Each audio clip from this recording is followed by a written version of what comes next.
Great to see you all again.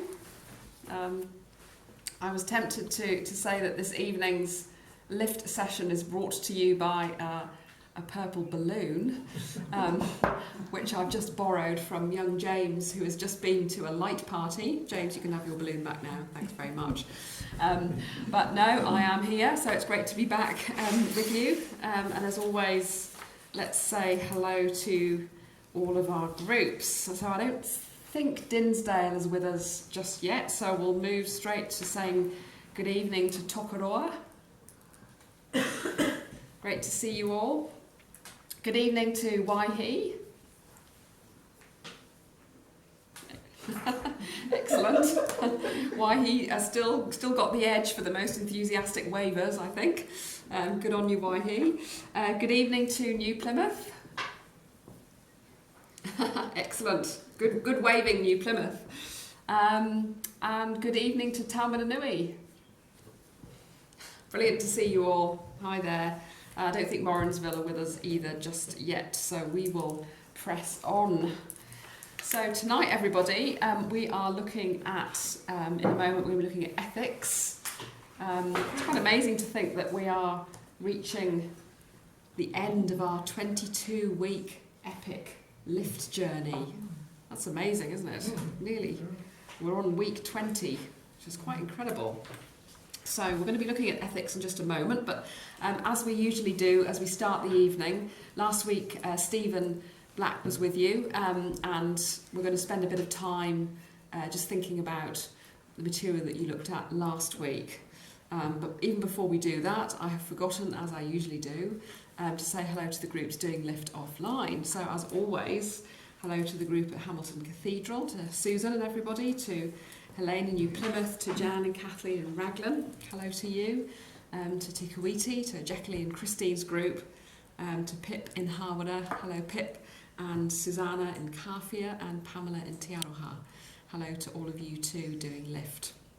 So, let's just spend a few minutes as we usually do. Oh, I think I can actually see Dinsdale there, so it's great to have you with us, Dinsdale. Fantastic that you've managed to log on, just in time to not log off, but to go into your groups and spend a bit of time thinking about your session on liturgy and worship last week. I'd be quite interested to hear from this group here in Hamilton what they learned, but what stood out from you from last week's session on worship and liturgy, and what have you learned? So I'll be back with you shortly.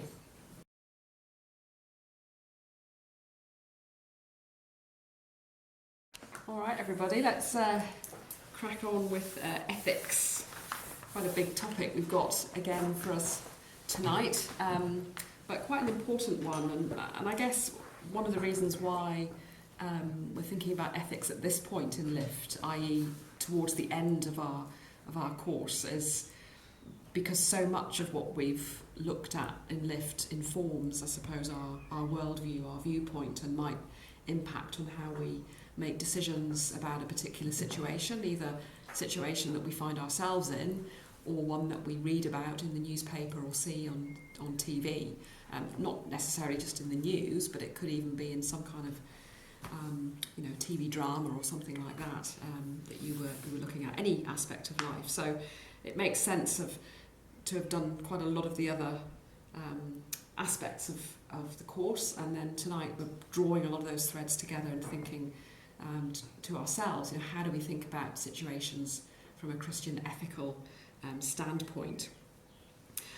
So we might want to begin by asking ourselves the question: well, what is ethics? What is Christian ethics? And it's a very good book written by a man called Neil Messer.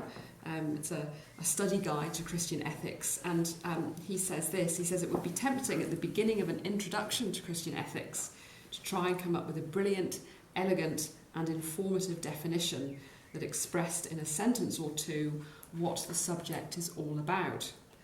I'm not convinced, however, that it would be time well spent. The best way to find out what Christian ethics is about is not to try and describe it in abstract terms, but to get to grips with it. So I guess like quite a lot of things in our faith, it's sometimes it can be helpful to try and neatly describe something, but actually just sort of plunging in and getting to grips with it is generally the way to go. So what he does is that he goes on helpfully to describe Christian ethics as a bit like looking at a map. So here's a tiny part of a map that you can see before you, and you get a sense from looking at that image that although it's obviously on a flat page, you get a sense of the land and the contours, can't you? You can see where mountains are, where valleys are. There's water there. There's green. There's all sorts of landscape geographical features. And when you look at a map, you find yourself surveying all of that terrain and getting a sense actually of the complexity of it. Because I think that's very true about ethical issues that we face, situations in our own life. If you sort of take a step back and survey it as if you were looking at a map, actually there's a lot of ups and downs and lumps and bumps and bits and pieces that aren't quite in the right place. And that's the complexity, I suppose, of life. And that's very much like what ethics is. It's about looking at a map and kind of understanding the terrain. So when we use words like ethics and morality, because you might hear that or use that in an everyday speech, that's not ethical, or that's immoral, or that's not a moral decision, we start to enter the realm of particular things that are right and wrong, we might evaluate as being right or wrong, good and bad, things that are obligated and things that have value. So there's all sorts of, loaded words like that suddenly become attached to this topic. And words that can be quite divisive at times, because if you say something's good, what are you actually saying? Or if you say, no, that's bad, what are you saying? We use those words quite lightly, don't we? But when we get into the realm of ethical debate, there's a sense in which all of those words are quite loaded, what's going on beneath the surface.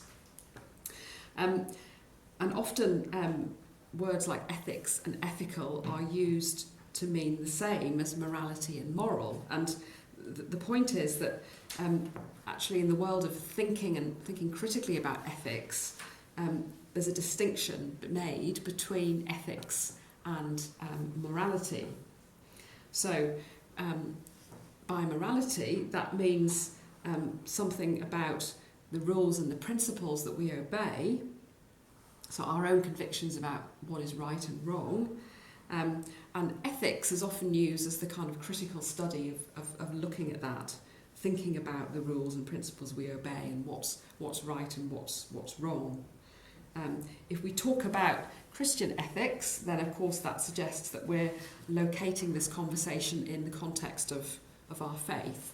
So you might want to make a distinction between ethics and, say, Christian ethics, because if you're approaching the topic from a Christian point of view, then you're actually approaching it from a particular worldview, and you're using particular source material to help inform your opinion about a subject, for example, the Bible, whereas somebody who's purely talking about ethics from a secular point of view won't necessarily be using that. So it's important to think about what we mean by ethics and then also by Christian ethics. Roman Catholics often talk about something called moral theology, and Protestants talk about Christian ethics. But actually, the two terms, moral theology and Christian ethics, actually mean the same thing.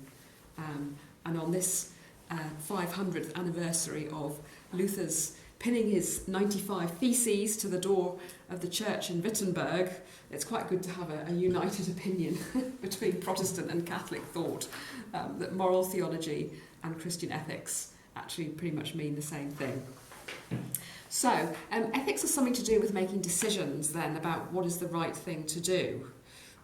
So, as I said at the beginning, that might be a situation that you're involved in, that you encounter, that you read about. And you might want to ask the question, well, okay, how should I respond to this? What would I do in this situation?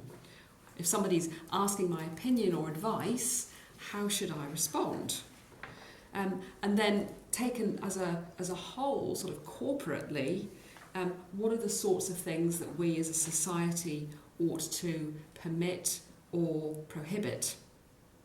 So, for example, there has been quite a lot of debate here in New Zealand about euthanasia or assisted dying. Now, that's a big ethical topic, and you can approach that quite clearly from a Christian ethical point of view. Should we permit that, or should we prohibit that, and why, or why not? So there are kind of implications of what you think personally, and then also what do we as a society then think? So when I put this particular session together, I literally went on the New Zealand Herald website and pulled off a lot of headlines, and I thought, well, let's just throw those into the mix and see what, if anything, people make of that. So in your groups, I want you in a moment just to have a conversation around these headlines and have a discussion about where the ethical questions might arise. Apartment tower had defects in 86 out of 108 units. Insane bargains for private jet buyers. When should you talk to your kids about porn? Live, Jacinda Ardern brings Bickies to negotiating table. Now, I have to say that Stephen sent me an email asking whether I really did I mean bickies here, as in biscuits, or did I mean bikies, as in gang members? Because there's quite a difference there. But I was able to confirm to Stephen that it was biscuits. So in case anybody's wondering out there, it is in fact biscuits. She brought biscuits to the negotiating table. Sex doll brothel inundated with requests. No prizes for guessing where the ethical issues are there. Cathedral cost to ratepayers revealed. Young driver crashes into garden centre. MAFS, that's Married at First Sight, for those of you who don't know what that acronym is.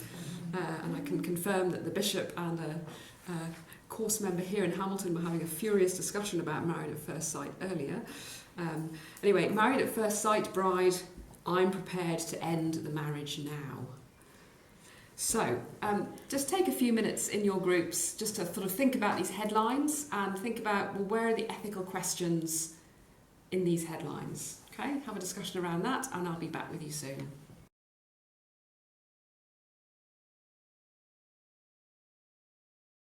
Okay, I hope you've managed to wrestle with some of those ethical issues. We spent a bit of time on the biscuits issue, which was, of course, that National had brought cake and Labour brought biscuits. Discuss the ethical issues around that, or not, as the case might be. So that's one thing, I guess, what to decide, what topics are there that we can make a useful contribution to, not just from an ethical standpoint, but from a Christian ethical standpoint. And then the next bit of it is, I guess, how do we make those decisions? How do we have the conversation? What do we use to help inform our understanding? And the question of how we decide a particular issue from an ethical point of view, first of all starts with us acknowledging, I guess, imagine yourself in the middle of a circle and there's a circle around you, and in that space you write or draw all the sorts of things that you think influence you or have influenced you in your life, because that actually impacts and affects how you might respond to a particular issue. There might be a Christian imperative, for example, in the euthanasia debate, to uphold life, because life is precious. But there may be things in your own life experience that add to that mandate that you feel you have in order to support that particular debate from a Christian ethical standpoint. So what's an occasion that you yourself have faced a particular ethical dilemma? How did you respond to it? And I guess we think as well about the sorts of sources or the documents or things that help inform our understanding and therefore that we draw on in order to make an ethical response. And we've already talked about the Anglican four-legged stool, I guess, of scripture, tradition, reason and experience. So there may be things in each of those areas that you yourself draw on when you're trying to make an ethical response. So you might think that you put more weight on biblical text, for example, or you might want to balance that, as we so often do in an Anglican context, with the other aspects of tradition, reason and also experience. So with that in mind, let's spend a bit of time thinking about the Bible as a major source document for informing our attitude to Christian ethics. And here's a case study that I want us to spend a little bit of time on in your groups. So Jim and Helen come to see David, the minister of their local church, to ask if he would consider marrying them in the church. They do not go to church regularly, though Helen is an assistant leader of a youth group that meets in the church hall. They have been living together for about a year. Both have had previous marriages that ended in divorce. Helen tells the minister that she left her husband because he used to beat me up. And Jim says that he and his former wife just couldn't seem to get on with each other anymore. Helen has a 6-year-old son from her first marriage who lives with her and Jim. Jim has a 9-year-old daughter and a 6-year-old son who live with their mother but have regular contact with him. So if we go to the third bullet point, I guess, imagine that David, the minister, is a friend of yours who comes to you for your advice because he happens to know that you are studying Christian ethics right at this very moment. So you've got all of that at the tips of your fingers. How would you advise him? Should he agree to marry Jim and Helen or not, and why? Okay, so you're studying Christian ethics, your friend comes to ask your opinion, and specifically is asking your opinion around applying the Bible to this particular question. Okay, so spend a bit of time talking about that.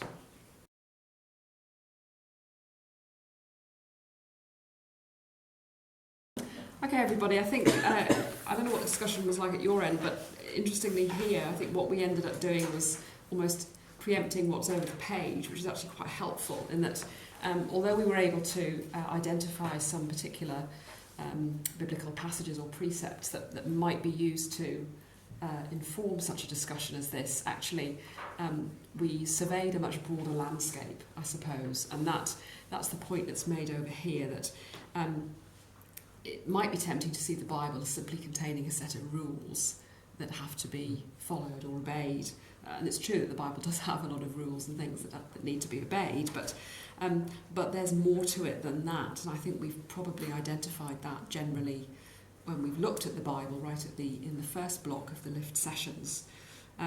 So the academic ethicist scholar Richard Hayes actually interestingly talks about the Bible as being also a source of principles such as love God and your neighbour, and paradigms, that is, stories that give examples of conduct to follow or avoid, and also the Bible presents to us a symbolic world, and that is the big picture of God, the world and ourselves. So actually, as Christians, when we're coming to a particular ethical issue for discussion, and even if we're basing that conversation in a way that we might describe as being a biblical basis, actually how we understand the Bible itself informs how we're going to respond. So if we simply see the Bible as a set of rules that need to be obeyed, then you could say, well, there are some quite clear things in the Bible about marriage and divorce, for example. But actually, as the church has done throughout the ages, there's more to it than that. You know, there are these areas of principles, paradigms, and a symbolic world. There are probably more questions that we want to bring to this particular dilemma that our friend has to help him make a response. So it's helpful for you to think about what the Bible is and how that can inform your response to an ethical situation. And let's move on now to a couple of fairly important areas generally in Christian ethics, and the first of those is something called natural law. So to help us think about natural law, let's start with a case study. September the 11th, 2001 is a date that most of us will have etched in our minds for the terror attacks that took place in the United States. Since that date, there have been many more attacks across the world. Some commentators have argued that these attacks should be regarded as criminal acts, and those responsible should be pursued through international criminal justice processes. Following the 9/11 attack, however, the government of the USA quickly took the view that these attacks were an act of war, and that the United States and our allies were now engaged in a war on terror. Remember, George Bush famously called it a war of terror, but a war on terror.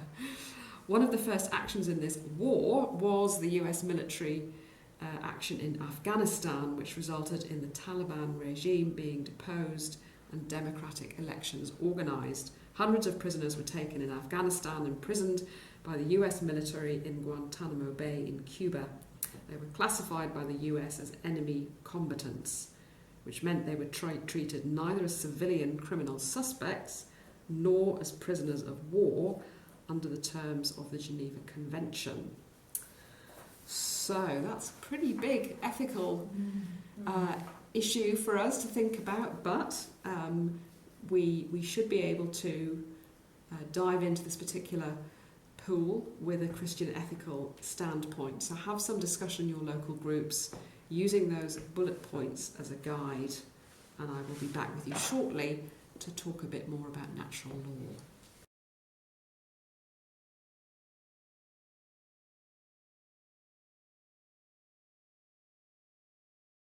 To jump in there, everybody. We're certainly having a hot debate at this end of the diocese. So let's press on anyway. So you talked a little bit about something that's actually in the realm of what's often called just war theory, and I say a little bit about that over the page. But this kind of ethical discussion is often framed within what's known as the natural law tradition. And natural law thinking has been very influential, particularly in Catholic theology for many centuries. It's a tradition that places a strong emphasis on the ability of human reason to discern what is good and what is right. So it's particularly prominent in Roman Catholic discussion, perhaps historically less so in Protestant debate, because Protestant debate tended to see reason as being too distorted by sin. Therefore, you can't really rely on your reason to work out what's good and what's right because you're too distorted by sin. It's quite a simplistic definition, but you can see how a lot of the debate between Catholic and Protestant theologians tend to diverge at certain points. But actually part of the background to natural law thinking is found in the biblical text itself, particularly in something like the Old Testament wisdom tradition, because what you've got in the wisdom literature tradition, particularly if you look at Proverbs, are lots of sayings and advice and opinions and thoughts and instructions that of what to do or what is good that don't particularly appeal to the distinctive traditions of Israel. So they don't tend, in the wisdom literature, you don't tend to get a reference backwards, for example, to what the patriarchs did, what Moses and so on did. The wisdom sayings are just sayings, effectively. They don't appeal to that tradition. In one sense, then, they don't seem to appeal to any special revelation from God, but rather they imply that opinion about what is good and what is not good, such as in Proverbs, a nagging wife is like a dripping tap. It's the one that seems to stand out in my memory. Need to ask my husband about that. But anyway, that's just an opinion. It doesn't really necessarily appeal to divine revelation, but it has to do with, I guess, reason, experience, that sort of thing. And this kind of tradition, I guess, of thinking is very prevalent in the ancient world generally. So the wisdom literature is a good example of how the whole ancient Near Eastern culture impacted on early Jewish thought.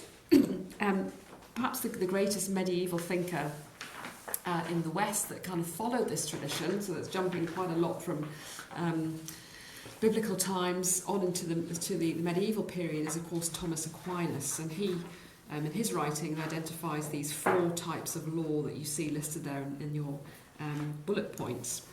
And Aquinas basically held that human beings know intuitively what is right, what is wrong, what is good, and what is evil. That we have that knowledge intuitively. Aquinas' work was built on and developed quite a lot by Richard Hooker, an Anglican theologian in the 16th century, and his book, The Laws of Ecclesiastical Polity, really followed Aquinas quite closely. So you may occasionally hear the words, the people Aquinas and Hooker, and that's their contribution is really in this area of natural law thinking. So just to return to what we talked about a little while ago, we were really having a discussion around just war theory. And just war theory has often been sent within this natural law framework because it operates on a precept that I should defend both my own and others' lives, could, under some circumstances, require a community to go to war. So the reason why we have a just war theory is to try and help us navigate our way through the fact that people do and will at times go to war. So how do we limit the physical and moral damage of a war? What kind of rules are there for judging when it is right to go to war, and sets limits on what may be done in war? So that's kind of how the just war theory operates. So you would want to apply all of that thinking to the so-called war on terror. You know, is it a war? Is it justifiable? And how can you limit the moral and physical damage in that particular context? So, natural law then focuses on our reason. There's another realm of ethical thinking, which is often known as consequentialist theories. That's quite a mouthful for you. So we're going to spend a little bit of time thinking about that now, and to do that we're going to think about the assisted dying issue, which is an issue that's has been quite live here in New Zealand. It will be interesting to see what happens to it under the new government. But the italics there just give you a bit of background into the assisted dying legislation context here in New Zealand. So I won't read that out now because you probably know roughly what it is. But I do want you in your groups just to spend a few minutes thinking about an ethical response to that particular topic, and use those bullet points to help guide your discussion. And I will be back with you shortly.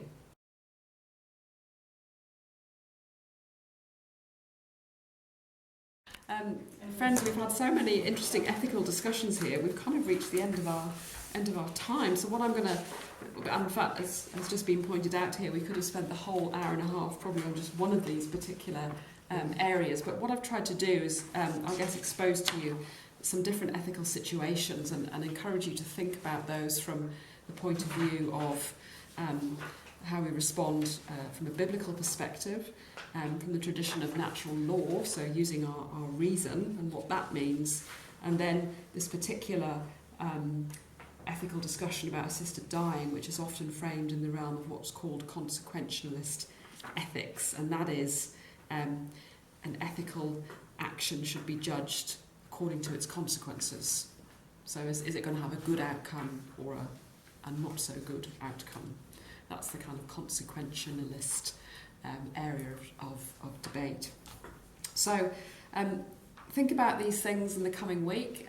If you looking at the news headlines or watching the TV news, if there's an ethical issue springs up, make a note of it. Maybe bring it along next week at the start of the session next week. You can debate that, but just keep your ears attuned to what the ethical dimensions of everyday life are, and how you might respond from a Christian perspective. So thanks very much indeed, everybody, for some good ethical debate this evening. It's been lovely to be with you as always. Next week we're looking at the realm of art, Christianity in the arts and theological reflections, and we're almost at the end of our LiFT journey. So, thanks for joining us. I'm going to say good evening and good night, first of all, to our friends in Taumarunui, who are at the top of the screen there. Great to see you all. Lovely to see you all. Good evening and good night to our friends in Waihi. Very good. Excellent. I think Heather definitely wins the gold medal for waiver of the lift course. Brilliant. Good evening and have a great week. Good night to friends in Tokoroa. Great to see all of you. Hope you've had a good ethical discussion. Good evening to our friends in New Plymouth. Lovely to see you all. And finally, good evening to our friends that we can see in Dinsdale.